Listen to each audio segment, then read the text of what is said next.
How do you feel about young people being affected by racism? I think it's horrible.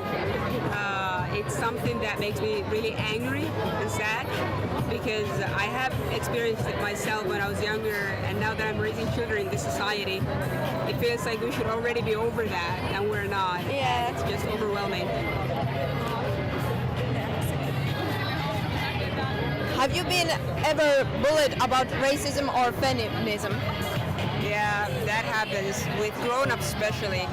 Now that there are different social media platforms, that's where they do it. Like, oh, you're a feminist, like, what are you even about? Or like you talk about issues relating to racism, and there are a lot of people who are willing to put in a lot of time into proving that there is no racism in Finland, instead of actually dealing with the issue. So I think that's harmful to the cause, and it doesn't really benefit anyone.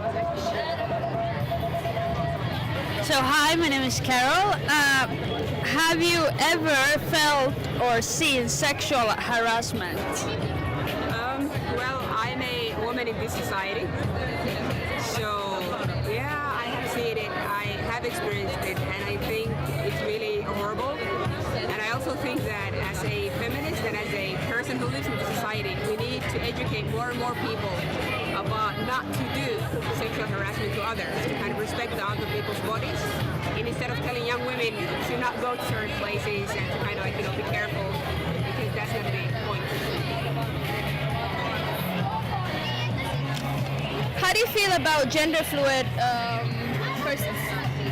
Gender fluid persons. Well, I think we should all be able to experience our own gender in the ways that we want. And like when I was growing up, I remember that up until I was like maybe 11, I thought I was a boy. I wanted to be a boy, like desperately to be a boy. And I thought there were certain things you had to have in order to be a boy. Yeah. And as I grew older and realized that I don't have to have a penis in order to climb a tree or do things that I like, it's been very liberating.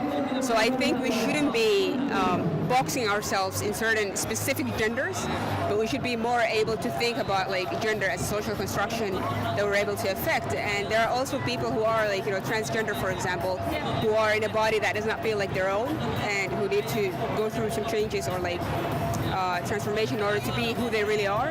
And to be a society that supports that, we should be able to look at gender as something that is definitely fluid and not fixed on something. But then there are also those who say that, I'm a boy or I'm a girl, and that's exactly what I am and nothing else. And they should also have that freedom and liberty to do that. So yeah. Thank you. Thank you very much.